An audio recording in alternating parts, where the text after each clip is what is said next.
4:15 in the afternoon. The Persian Gulf.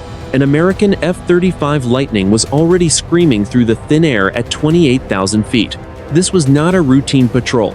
It was a high-speed intercept with authorization to use lethal force. Commander Elias Thorne felt the pressure of the high gravity turn against his flight suit. His call sign was Reaper 11. Today, the mission felt different. The tension in the region had reached a breaking point. 60 miles to the east, an Iranian F-14 Tomcat clawed for altitude. Colonel Abbas Mousavi adjusted his oxygen mask. His aircraft was a mechanical beast from a different era. It was maintained by sheer will and local ingenuity. His call sign was Persian 1. He had been ordered to defend the sovereign corridor at any cost. Neither pilot knew that their lives were about to be linked by a shared mystery. The question was not which pilot was better. The question was why both of their sensors were beginning to show something that defied every law of physics. The sun hung low over the water. It turned the Strait of Hormuz into a sheet of hammered gold. Below the jets, the sea was crowded with tankers and gray hulls of warships. All of them were silent. All of them were waiting for a spark. The air was thick with the humidity of the Gulf. Even at altitude, the horizon seemed blurred by a strange and shimmering haze. Thorne checked his primary flight display. The F-35 was a flying supercomputer. It was designed to see everything and kill from over the horizon. But the digital map was flickering. A ghost appeared on the screen. It was moving at 4,000 miles per hour. Then it vanished. The pilot spoke into his radio. "Control. This is Reaper 11. I have intermittent contact, bearing 180, distance 40 miles. The response from the carrier strike group was immediate. Reaper 11. This is Guardian. We see the contact. It is a hostile interceptor. You are cleared into the engagement zone. Rules of engagement are red. Repeat, rules of engagement are red. Red meant free fire. It meant the diplomacy had officially failed.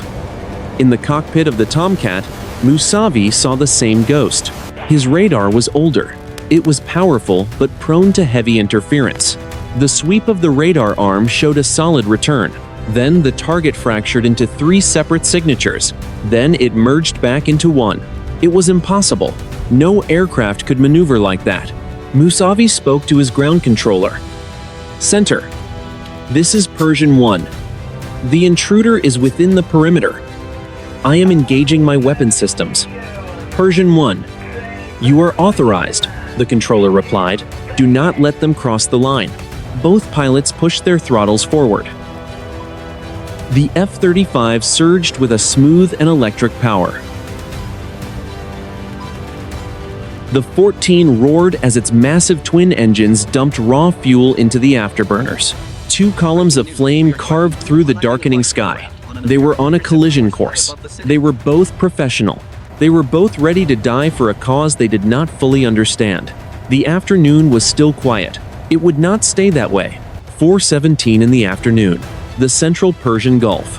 Commander Elias Thorne watched the data stream on his panoramic cockpit display. The F-35 was supposed to provide a godlike view of the battlefield. Instead, the interface was stuttering. The tactical fuse track, the gold standard of modern situational awareness, was splitting. It showed the Iranian F-14 as a solid red triangle.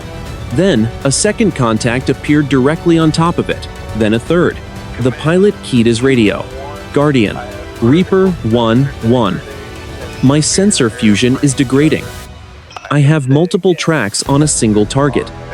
Requesting external sensor verification. The air controller on the American cruiser responded immediately. Reaper. We are seeing it too. We have a massive amount of electronic noise on the link. It looks like high output jamming, but it is not coming from the Tomcat. Copy, Thorne said. He checked his fuel state. He was heavy on gas. He was light on answers. Inside the cockpit of the Iranian Tomcat, Colonel Abbas Mousavi was fighting a different battle. His old pulse Doppler radar was screaming. The display showed a wall of white noise. It was as if someone had turned on 1,000 microwave ovens at once. His backseater, the radar intercept officer, spoke through the intercom. Colonel, the American is at 20 miles. But look at the screen. Something is sitting between us and him. Mousavi narrowed his eyes. Is it a drone? A decoy? No, the officer replied. It is not reflecting energy. It is absorbing it. The radar signal goes in. It does not come back. It is a hole in the sky. Mousavi gripped the flight stick. He was 4 minutes from visual range. His orders were clear. If the American crossed the 24-degree north line, he was to fire. The American was already at the line. 4:19 in the afternoon. The F-35 was now 12 miles from the target. At this distance, the infrared search and track system should have had a crisp image of the Iranian jet. Thorne looked at the thermal feed. He saw the heat from the Tomcat's engines, but he also saw a vertical column of absolute cold. It was a black sliver on the screen. It was perfectly straight. It was exactly between his nose and the enemy. Guardian. Reaper 1-1. I have a visual anomaly on the thermal channel, Thorne reported. His voice was steady, but his heart rate was climbing. It is a thermal void. Height unknown. Width unknown. It is stationary. The controller's voice sounded frantic now. Reaper, break off. We are losing your telemetry. The ship is experiencing a total system reset. Get out of there. Thorne ignored the order. The Iranian was still closing. He could not leave a hostile fighter at his 6 o'clock. Negative. Guardian. I am committed to the intercept. Across the divide, Mousavi reached for the master arm switch. He flipped the guard up. He clicked the switch to the arm position. A red light illuminated on his dashboard. The Phoenix missiles under his fuselage were now powered. Their internal cooling systems began to hiss. He is not turning away, Mousavi whispered. Colonel, the backseater said. The hole. It is getting bigger. Mousavi looked through the glass of his canopy. The sun was still bright. The water was still gold. But directly in front of his jet, the air seemed to ripple. It looked like heat haze on a desert road, but it was growing into a towering wall of distorted light. The two fighters were now 10 miles apart. Their combined closing speed was over 1,200 miles per hour. Thorne put his thumb on the weapon release button. Target locked, he said. The computer did not chime in response. Instead, it spoke a single word in a voice he had never heard before. Wait. 4:21 in the afternoon. The central Persian Gulf. Commander Elias Thorne stared at his glass cockpit. The words still echoed in his headset. Wait. It had not been the voice of his controller in Bahrain. It had not been the voice of his wingman. It was a neutral, melodic tone that seemed to vibrate inside his skull rather than his ears. He checked his communication panel. The encryption keys were still valid. The radio was silent. Guardian, Reaper 1-1. Did you just transmit a hold? Thorne asked. His voice was tight. The response was a wall of static. Then, a broken transmission came through. Reaper. We are. Signal. Lost. Repeat. Guardian is losing all tactical. Link. Thorne looked up from his displays. The F-35 was now 8 miles from the Iranian Tomcat. At this distance, the two jets were closing at a combined speed of nearly 20 miles per minute. The sky was no longer just blue and gold. The shimmering ripple he had seen earlier was now a physical presence. It looked like a vertical sheet of liquid glass. It stretched from the surface of the water up into the high atmosphere. Across the divide, Colonel Abbas Mousavi was experiencing a mechanical nightmare. The analog altimeter in his 14 was spinning clockwise. The needle was a blur. His fuel gauges dropped to 0. Then they jumped to full. His engines were still roaring, but the thrust felt inconsistent. The American is turning, his backseater shouted. He is moving to a high aspect position. Mousavi looked through his canopy. He did not see the F-35. He saw a distortion in the air where the American jet should be. It looked like a reflection in a moving stream. The silhouette of the stealth fighter was stretched and twisted. I cannot get a lock, Mousavi said. He slammed his hand against the radar display. The system will not stabilize. Colonel, look at the water, the backseater said. 4:23 in the afternoon. Below the two fighters, the Persian Gulf was behaving impossibly. Directly beneath the shimmering wall of light, the water was perfectly flat. There were no waves, there was no whitecap from the wind. It was a circle of absolute stillness in a restless sea. Outside that circle, the water was churning as if a storm were passing through. Inside the Combat Information Center of the American cruiser, the scene was one of controlled panic. The tactical displays were rebooting every 30 seconds. The radar operators were seeing thousands of false targets. The screen looked like it was covered in digital snow. The admiral stood over the main console. "Where is Reaper 1-1? "We don't know, sir," the officer replied. "His transponder is gone. His last known position was right on the line." In Tehran, the Iranian command center faced the same crisis. Their long-range radar had lost the Tomcat. The controllers were calling into a vacuum. The sky over the Gulf had become a blind spot. It was a hole in the world. Thorne pulled his jet into a hard left bank. He wanted to get behind the anomaly. He wanted a clean line of sight on the Iranian. But as he turned, the pillar of light moved with him. It stayed perfectly centered between the two aircraft. It was as if the universe were refusing to let them see each other clearly. "Reaper 1-1, to any friendly unit," Thorne called out. "I am experiencing localized atmospheric phenomena. Flight controls are sluggish. The target is still active." He looked at his weapons display. The 4 internal missiles were marked with a yellow caution flag. The fire control computer was refusing to calculate a solution. The computer believed there was an obstruction in the way. Mousavi was feeling the same resistance. His Tomcat was a heavy jet. It required muscle to fly. But now, the stick felt like it was set in concrete. He was trying to pull the nose of the 14 toward the American.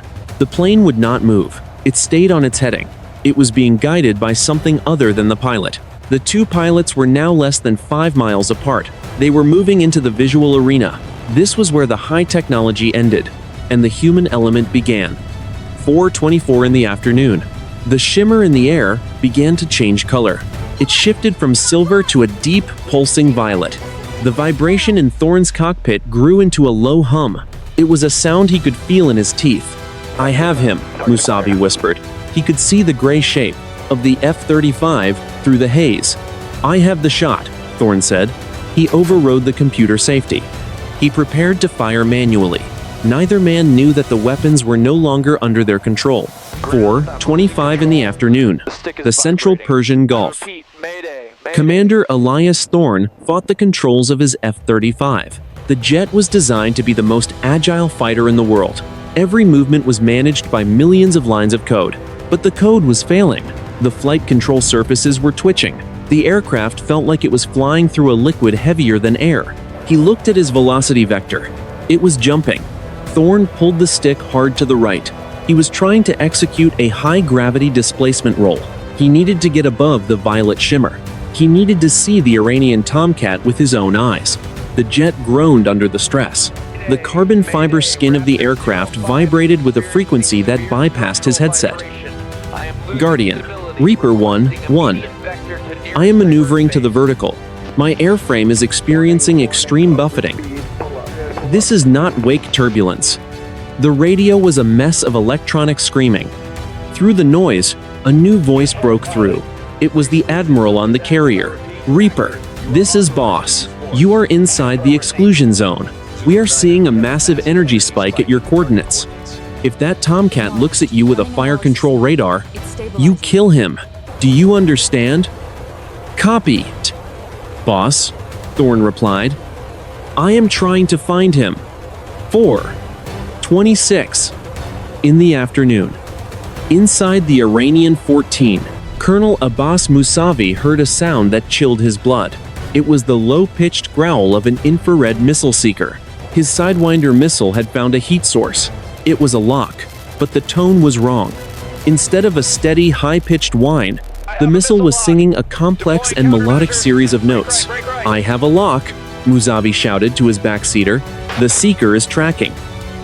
"But look at the target." The officer leaned forward against his harness. Through the canopy, he saw the F-35. The American jet was no longer gray. It was glowing. A faint white light outlined the edges of its wings. The light seemed to be bleeding off the airframe and into the surrounding violet haze. "Colonel, do not fire," the officer said. "That is not an aircraft anymore. Look at the temperature reading." Mousavi looked at his display. The external temperature sensor was reading 500 degrees Celsius. Then it dropped to -40. The air around them was breaking. The Iranian controller in Tehran was screaming into the headset. "Persian 1. The American is in a firing position. You are authorized for immediate launch. Defend the airspace. Fire. Fire now."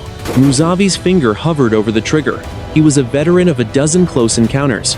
He had never felt this kind of hesitation. It was not fear of the American. It was a primitive, deep-seated instinct. His brain was telling him that if he pulled the trigger, he would be striking something that was not part of the war. 4:27 in the afternoon. The two fighters were now less than 3 miles apart. They were circling each other in a deadly dance at 500 miles per hour. The violet pillar of light had expanded. It was now a mile wide. It stood like a wall between the two nations. Thorne looked over his shoulder. He saw the Tomcat. The old fighter looked like a ghost in the shimmering air. Its wings were swept back. Its engines were pumping out massive plumes of black smoke. It looked like a relic from a forgotten era trying to fight a god. "He has a lock on me," Thorne said. He could see the seeker head of the Iranian missile tracking his movement. "I am moving to engage." Thorne opened the internal weapons bay. The doors cycled open with a mechanical thud.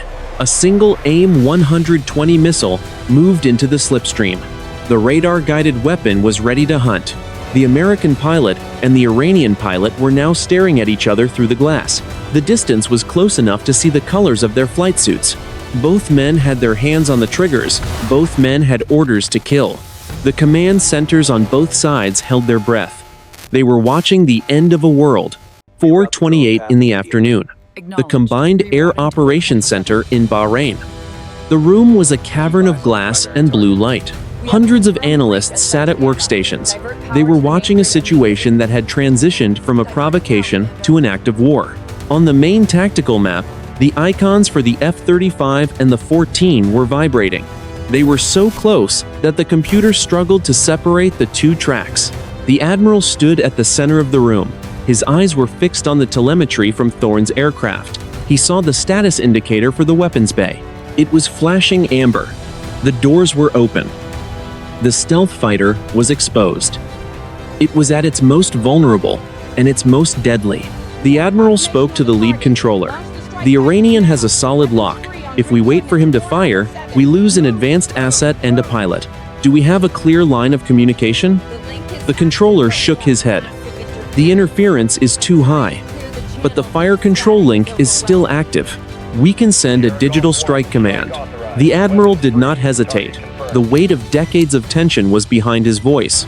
"Send it. Tell Reaper 1-1 to terminate the contact immediately." At the same moment in Tehran, the atmosphere was equally dire. The Iranian general stood in a bunker beneath the city. He was looking at a primitive but effective radar composite. He saw his Tomcat holding its ground against the most advanced fighter in history.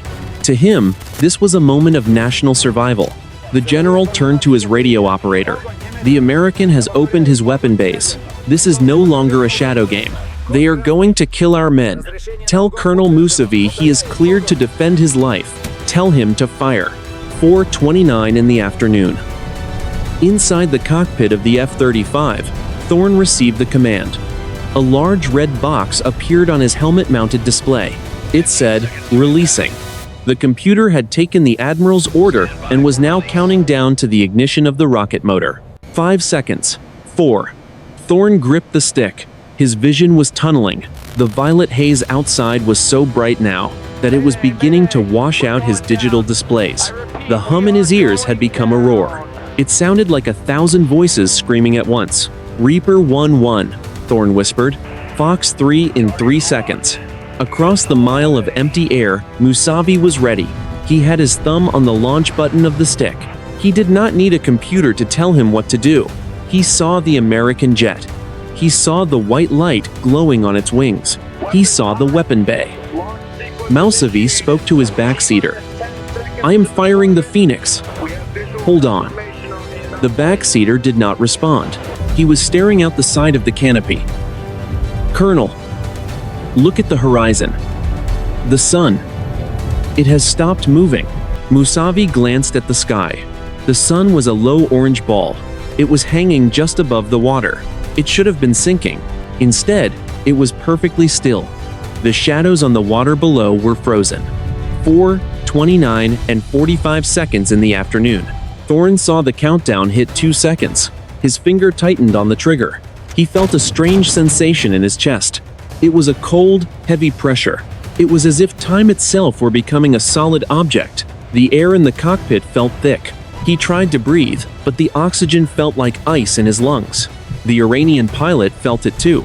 The roar of his engines seemed to fade into a distant echo. The vibration of the airframe stopped. The 14 was moving at 500 miles per hour, but it felt like it was parked on a runway. The two pilots were now less than 2 miles apart. They were looking into the eyes of death. They were both professional. They were both loyal.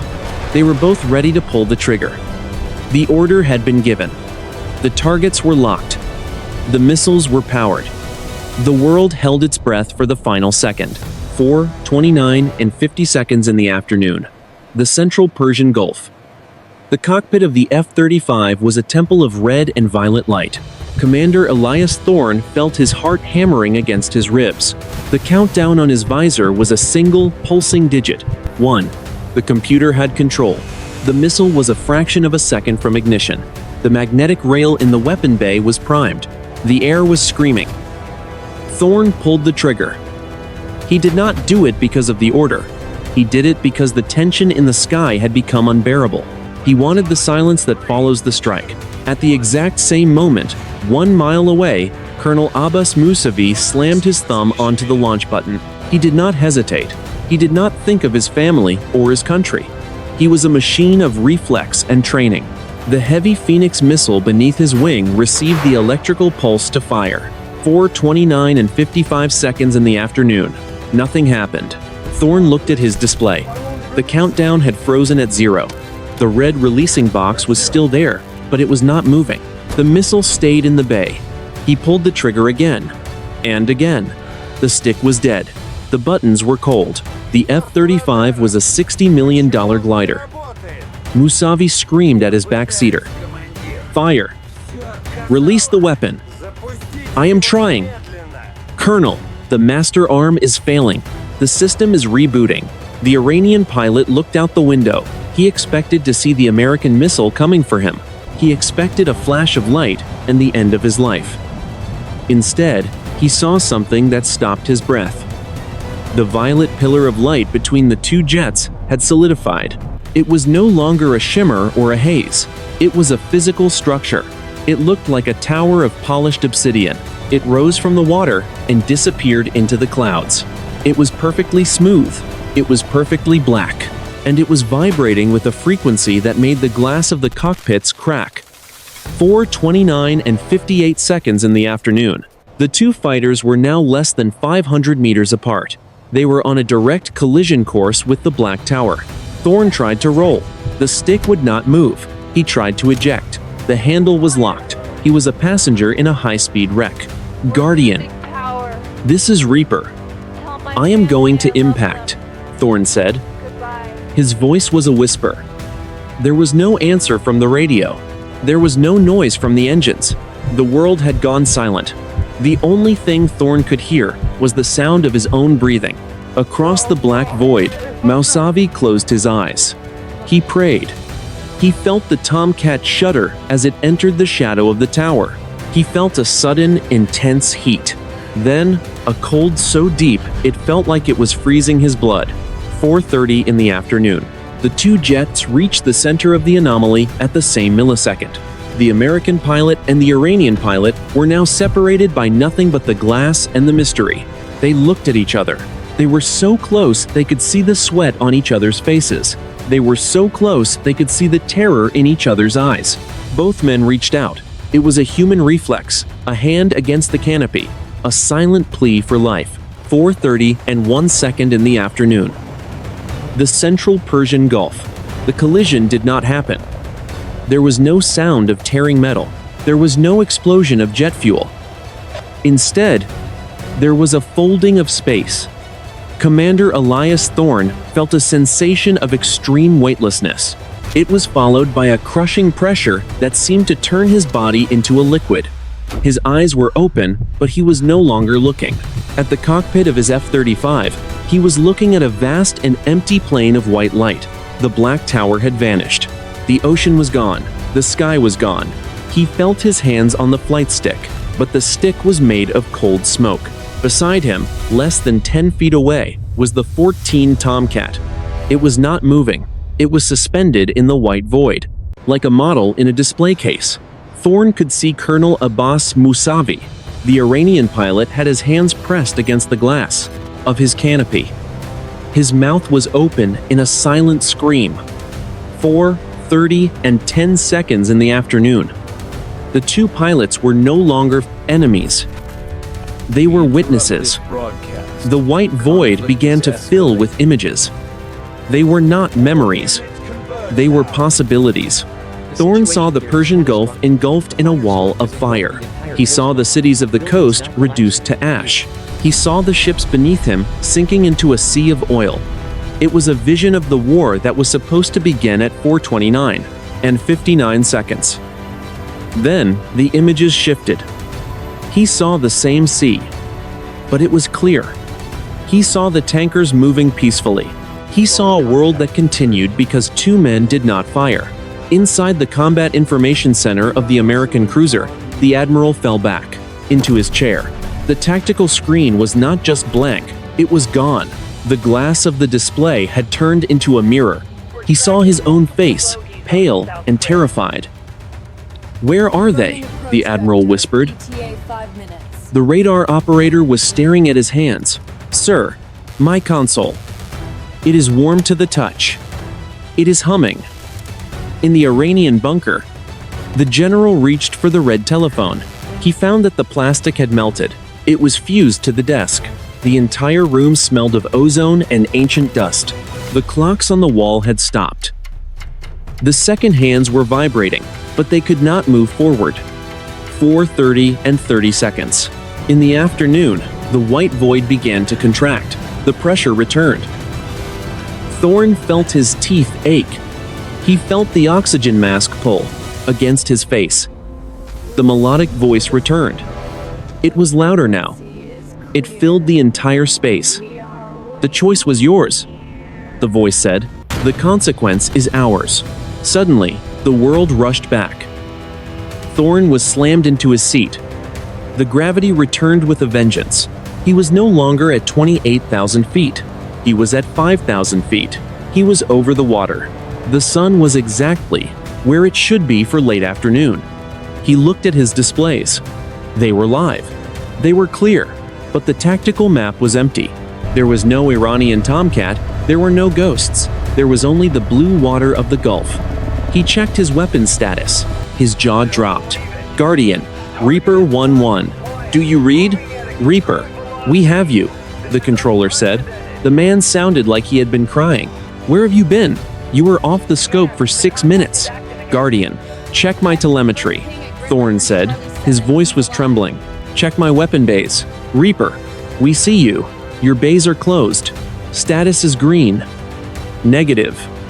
"Guardian," Thorne said. He looked at the external camera feed. The bays are open, and the missiles are gone. They did not fire. They are just gone. 4:31 in the afternoon. 30 miles away, Colonel Abbas Mousavi pulled his F-14 into a steady climb. He was gasping for air. He looked at his wing stations. The heavy Phoenix missiles were missing. The pylons were smooth. It was as if the weapons had never been loaded. His backseater was sobbing into the intercom. "Colonel, we are alive. We are alive." Mousavi looked back toward the coordinate where the tower had been. The air was clear. The shimmer was gone. The water was once again restless and gray. Center. "This is Persian 1, Mousavi said. "The intruder is gone. I am returning to base. I have no weapons. I repeat, I have no weapons." The two pilots were flying in opposite directions. They were moving away from the brink of a war that had been erased. The sky was silent. But for the first time in his life, Thorne felt like someone was listening. 4:31 in the afternoon.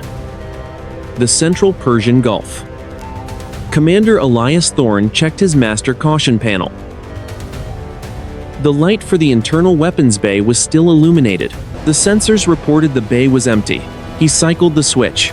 The doors remained open. The F-35 was essentially a hollow shell. Every piece of high-classified ordnance worth millions of dollars had vanished into the void.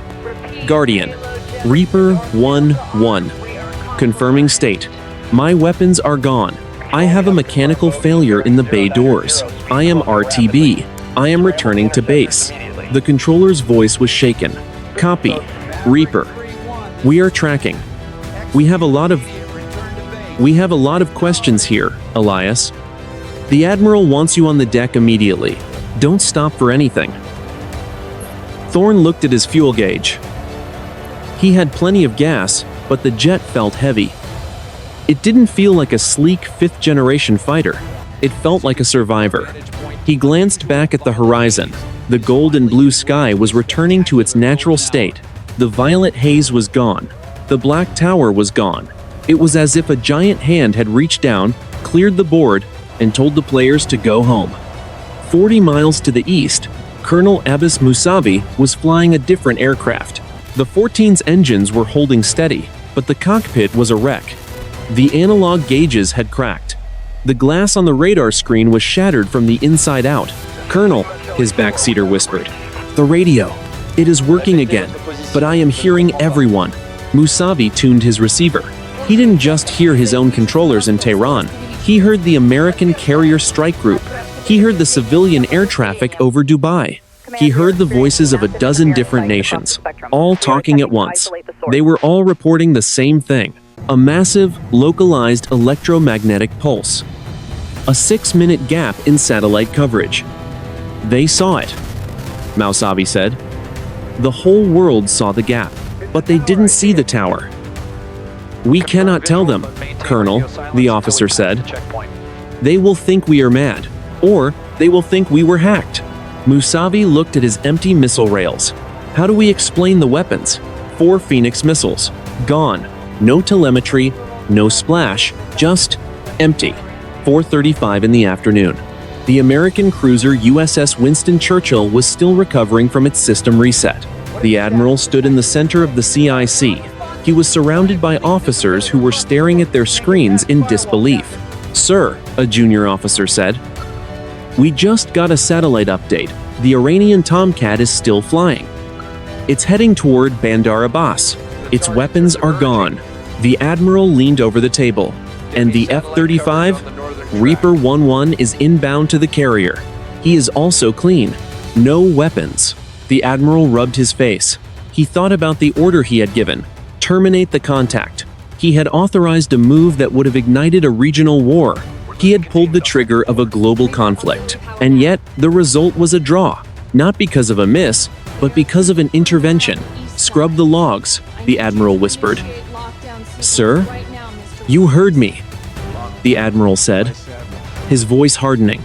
Every piece of sensor data, from 424 to 430, put it in a secure locker. This never happened. We had a localized weather event and a system-wide hardware failure. That is the official story. The room was silent. They all knew what they had seen on the primitive mirrors of their screens. They had seen something that was not weather. 4:40 in the afternoon. Thorne saw the silhouette of the carrier on the horizon. It looked small in the vastness of the Gulf. He began his descent. He thought about the voice he had heard. The choice was yours. The consequence is ours. He didn't know what the consequence was yet, but as he lowered his landing gear, he looked at his hand. It was still shaking. He realized that for those 6 minutes, he hadn't been an American pilot. He hadn't been a commander. He had been a human being, standing on the edge of a cliff, and someone or something had pulled him back. The mystery was deep, but the silence was deeper. 4:45 in the afternoon. The Central Persian Gulf. Commander Elias Thorne felt the jolt of the arresting cable. as it snatched his F-35 from the air.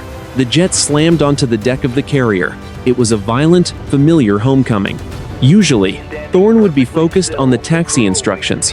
Today, his eyes were locked on the ground crew. The yellow-shirted flight deck directors froze. They were looking at the internal weapons bay doors, which were still jammed wide open. They were looking at the empty rails. One of the technicians walked toward the jet, then stopped. He looked up at Thorne through the canopy. The man's face was pale. He held up a hand, asking the question every person on the ship was thinking. Where are the missiles? Thorne shut down the engine. The high-pitched whine of the turbine faded. Silence rushed into the cockpit. It was the same heavy, oppressive silence he had felt inside the anomaly. 30 miles away, Colonel Abbas Mousavi performed a textbook landing at his base near Bandar Abbas. His F-14 touched down with a heavy bounce. As he taxied toward the hardened shelter, he saw the general's vehicle waiting on the tarmac. There were no fuel trucks. There were no maintenance teams. Just the general and a team of men in dark suits. Mousavi climbed down the ladder. His legs felt like lead. The general did not salute. He did not yell. He simply looked at the empty pylons under the Tomcat's wings. "The American?" the general asked. "He is alive," Mousavi replied. His voice was a raspy ghost of its usual self. We were both there." The general narrowed his eyes. "Where is there, Colonel? We have nothing on radar. We have no satellite footage. We have 6 minutes of dead air and 2 empty aircraft." "It was a tower," Mousavi said. He didn't care how it sounded anymore. "A tower made of shadows. It took the weapons. It did not want us to fire." The general turned to the men in suits. "Take him to the medical wing. Do not let him speak to the other pilots. This is now a matter of national security." 4:55 in the afternoon. Back on the American carrier, Thorne was escorted directly to a secure briefing room. It was a windowless box filled with the hum of air conditioning. The admiral was already there. He was sitting at a table with a single laptop. "Commander," the admiral said. "Sit down." Thorne sat. He waited for the interrogation. He waited for the accusations of equipment, jettison, or unauthorized engagement. Instead, the admiral turned the laptop around. "This is the flight data from your jet. Or rather, this is what is left of it. Every sensor on the F-35 recorded a simultaneous hardware failure at 4:29. But look at the black box audio." The admiral pressed play. Thorne heard the sound of his own heavy breathing. He heard the countdown. Then, he heard the melodic, neutral voice. "The choice was yours. The consequence is ours." "We analyzed the frequency," the admiral said. "It is not a human voice. It is a mathematical pattern translated into sound. And we found something else. We just received a back-channel communication from the Swiss embassy. They are representing Iranian interests." The admiral leaned forward. "The Iranians are claiming they lost 4 missiles at the exact same second. They are asking us if we have them. They think we used a new type of electronic weapon to steal their ordnance." Thorne shook his head. "We didn't steal them, sir. They were confiscated." "By who?" the admiral snapped. "I don't think it was a who, Admiral. I think it was a what. And I think if we hadn't hesitated, if we had both pulled the trigger a second earlier, we wouldn't be sitting in this room. We'd be at the bottom of the Gulf, and the world would be on fire." The admiral stared at him for a long time. Then, he closed the laptop. "The official report will state that you experienced a massive static discharge that caused an emergency jettison of all external and internal stores. The foreign military pilot will likely say the same. Neither side wants to admit that something out there is more powerful than our entire military-industrial complex." "Sir," Thorne said, "what about the voice? What about the consequence?" The admiral stood up. "The consequence is that we now know we are not the ones in control. And that, Commander, is the most dangerous secret in history." 5:30 in the afternoon. 3 days later, the Horizon incident had been scrubbed from every official logbook. In the Pentagon and the high command centers of Tehran, the event was referred to only as the Gap. Publicly, both nations remained silent. There were no diplomatic protests. There were no accusations of airspace violations. For the first time in 40 years, the two rivals were united by a terrifying, shared confusion. Commander Elias Thorne stood on the flight deck of the carrier. The ship was moving south, leaving the scene of the anomaly behind. He was grounded. The official medical report cited post-traumatic stress following an atmospheric electrical event. He knew better. He wasn't stressed. He was changed. He looked out over the water. The sea was vast and indifferent. He thought about the Iranian pilot, Colonel Mousavi. He wondered if the man was sitting in a room just like his, staring at a blank wall, trying to make sense of the white void. 5:45 in the afternoon. They were the only two people on Earth who truly understood how close they had come to the end. A strategic analyst in Washington, D.C., sat in a windowless office. He was looking at a high-resolution satellite image of the Persian Gulf taken exactly 12 minutes after the incident. The image showed a perfect circle of calm water, 2 miles in diameter. It was exactly where the tower had been. Inside that circle, the water was a different color. It wasn't the sandy green of the Gulf, it was a deep, crystalline blue. It looked like water from the deepest part of the Pacific. It shouldn't have been there. It defied every law of oceanography. The analyst zoomed in. At the very center of the blue circle, there was a tiny, white object floating on the surface. He enhanced the image. His breath caught in his throat. It wasn't debris. It wasn't a life raft. It was a perfect, white sphere, exactly 1 meter in diameter. It was stationary. It didn't move with the current. It didn't bob with the waves. It sat on the water like a period at the end of a sentence. He typed a command into his terminal, requesting immediate drone overflight. Target coordinates: Alpha 79er. The response came back in seconds. Request denied. Area restricted by executive order. All assets are to maintain a 50-mile standoff. The analyst leaned back. He realized then that the government wasn't trying to find out what the object was. They were trying to hide it.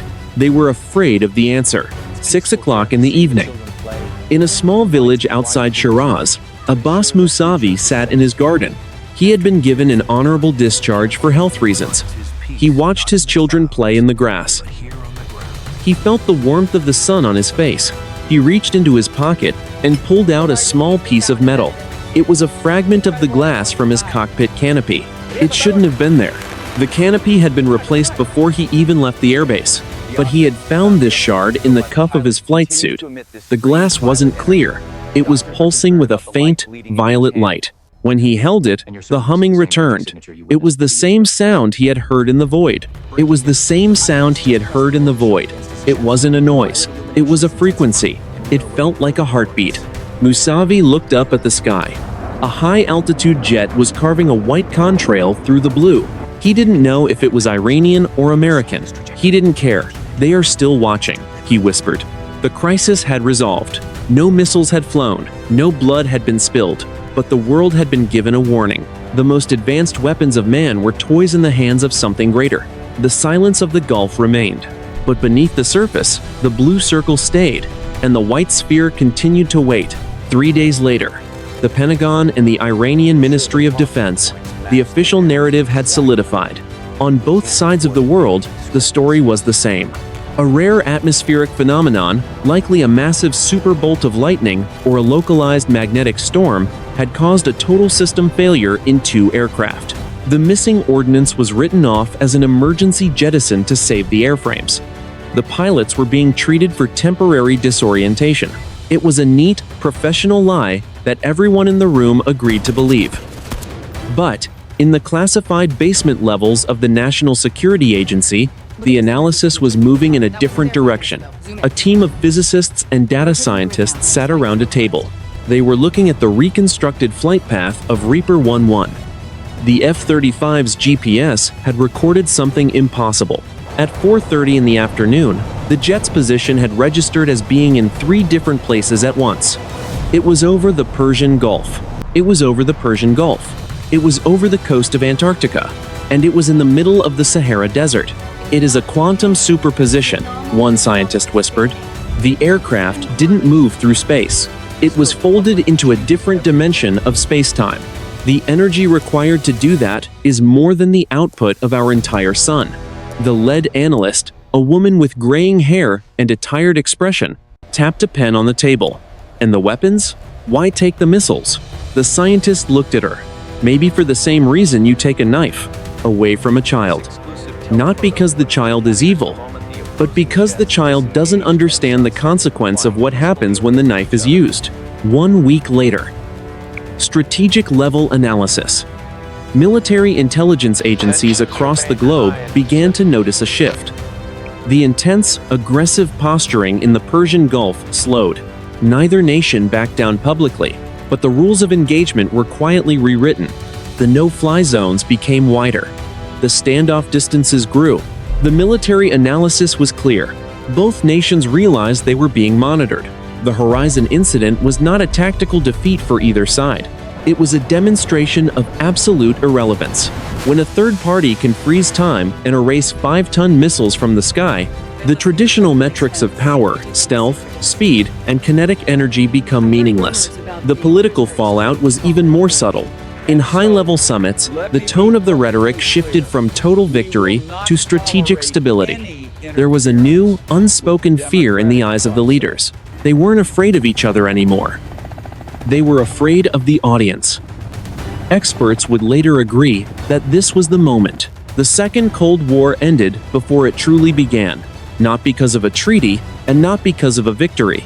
It ended because the players realized the board was being watched by something that could flip the table whenever it chose.